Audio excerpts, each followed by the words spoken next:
GenderqueerChat viewers, I'm Christina. I'm your sub for this week, filling in for Ricky, who don't know where they went. But anyway, the topic this week is the question: do you feel a pressure to express yourself in a visibly gender non-conforming way? And there's also an option to refer to a specific article, which I will post the link down below in my crotch,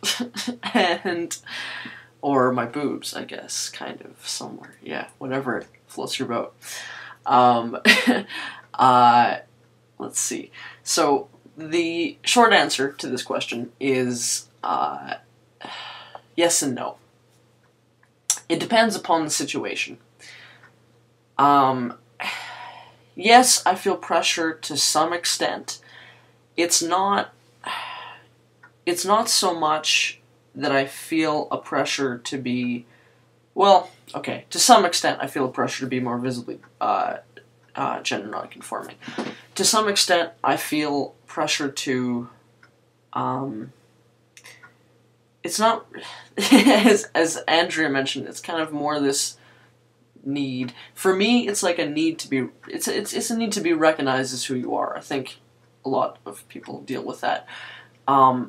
It's kind of like, if I get into a situation, especially with close friends, where I value their opinion more, in terms of my gender expression and their thoughts about me, etc., etc. If I get into a situation where my close friends don't quite get it, I feel a pressure, so to speak, to try to explain it to them better. Even though I've told them that I'm genderqueer, I don't know if they totally get it entirely, which is fair enough, because they don't, they're not genderqueer, they don't go through this experience, and they don't, there's a lot that they don't know about, obviously, which is fine. I can't expect them to be, researching this all the time. But, so, for the most part, I let it slide, and I don't really care. But it's, it can be a little bit annoying. So, it's a little bit, because the other day, my friend, one of my best friends, referred to me as a lesbian, which, is kind of, sort of accurate, but kind of not. So, and I didn't correct her, but I probably should. I'm probably gonna have a talk with her at some point when the next time I get a chance to talk to her. If we're talking about being visibly gender, there's situations where, if I'm out and about or whatever, and I don't know what it is about Subway. I don't know what it is. I go there, and I order my food, and they're always like, they always have to address me as ma'am. I don't know why. It's like at almost every Subway I go to. I guess they're taught that. I guess they're taught to use these gendered words, which I think are completely irrelevant to the situation. But I would like it if they didn't use those. If you could just ignore my gender and just serve me my food.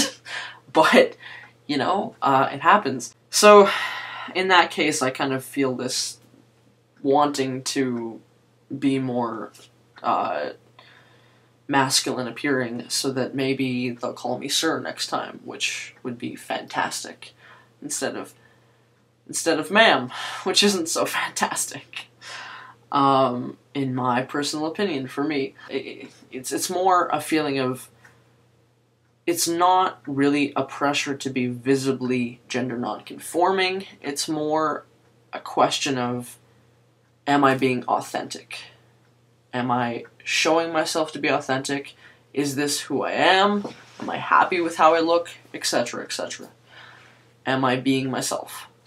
And that's pretty much what I try to strive towards. Not so much, do I have to be visibly gender non-conforming.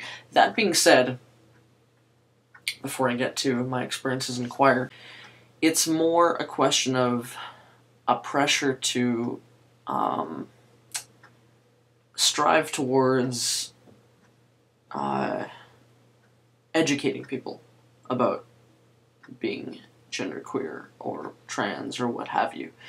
And to what extent should I be doing that? And to what extent should I go out and make a change and try to influence, you know, people's minds and try to influence laws or whatever, you know, like how much, how far should I take it? How far should I be an activist of sorts? So that's more a question that I've thought of. It's not so much, should I be visibly gender non-conforming? It's not, yeah, it's not so much that. If I'm being boxed into a binary gender, I will, as I said, I will feel a need to sort of explain myself and go, hey, this is not the way that I feel.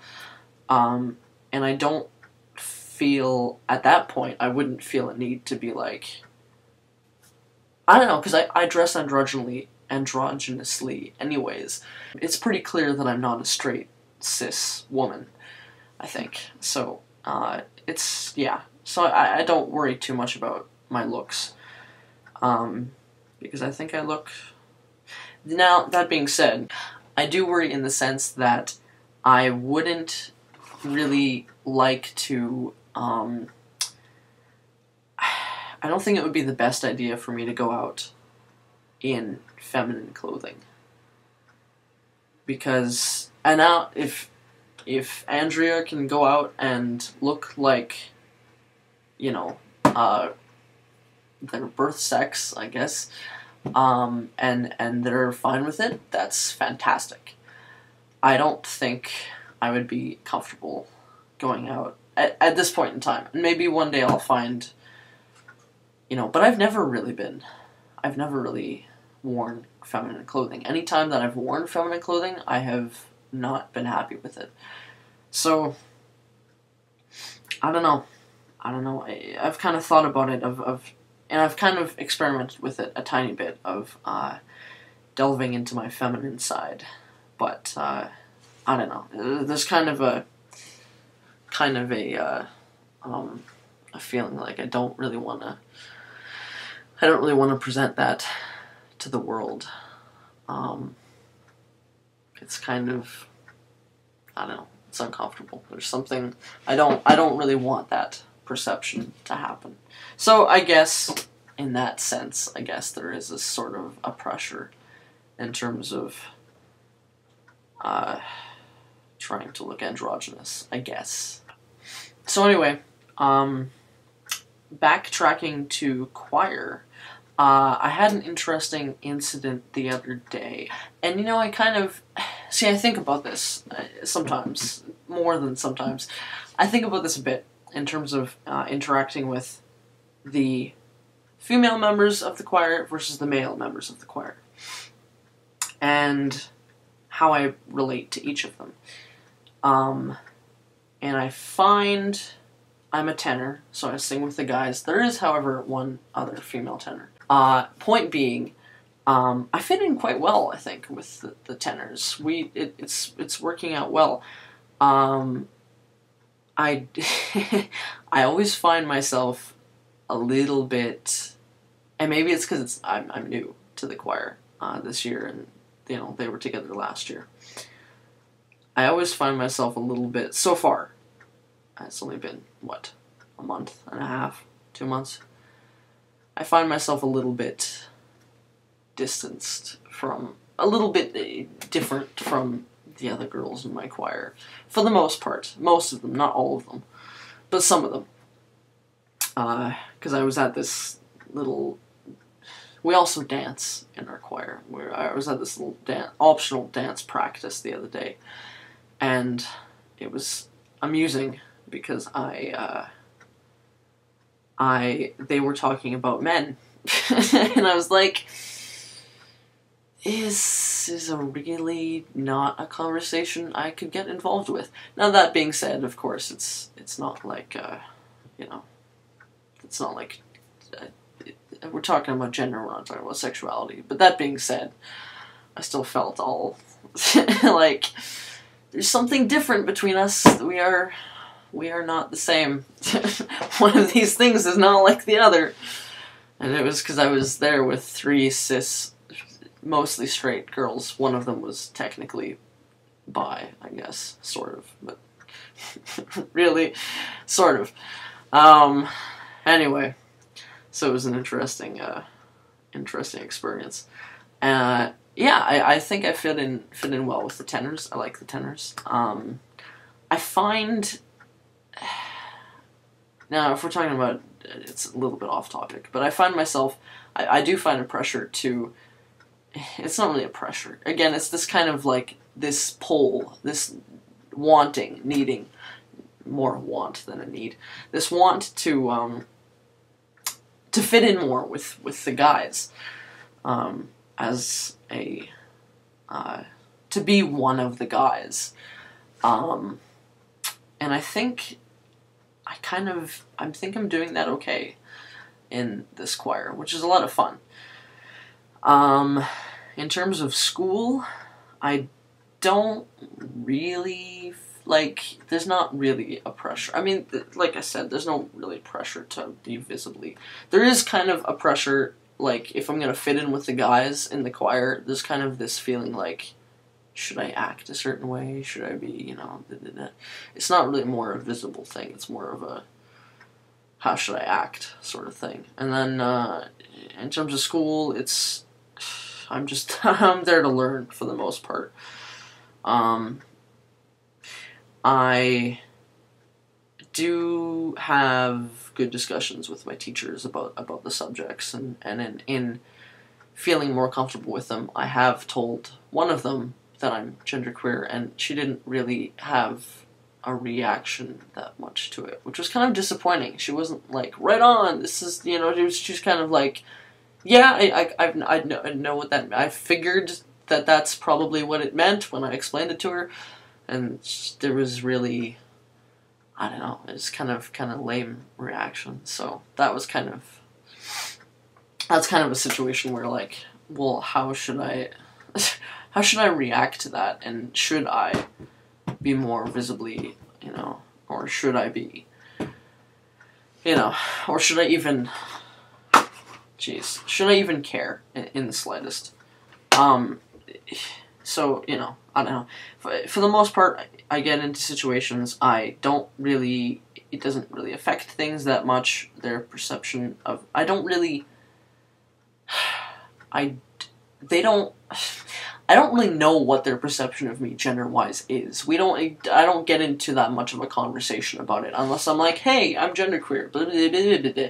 And then, if I'm saying that, it's to somebody that I feel comfortable with, or somebody that I'm trying to be close friends with, or what have you. So, in that case, I would be curious to know their reaction, and I would hope that they would, I don't know, I don't even know. This is like a, you know, a certain, you want that to be acknowledged, right? I don't know, for me anyway.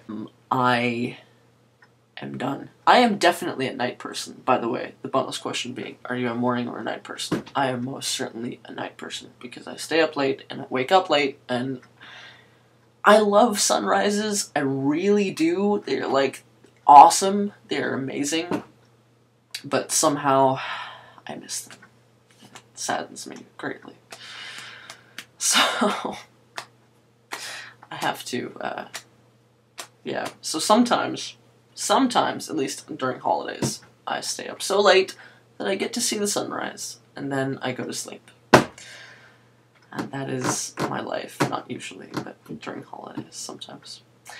Anywho, link below to the article, which is cool, which I was going to say doesn't feature enough male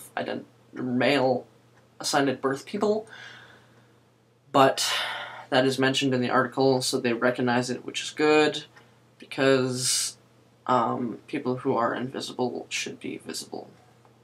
Nobody should be invisible. And I have to wrap this up. So, Thank you for letting me be the sub this week, Ricky, and awesome videos, Matt and Andrea, and I can't wait to see everybody else's. Bye.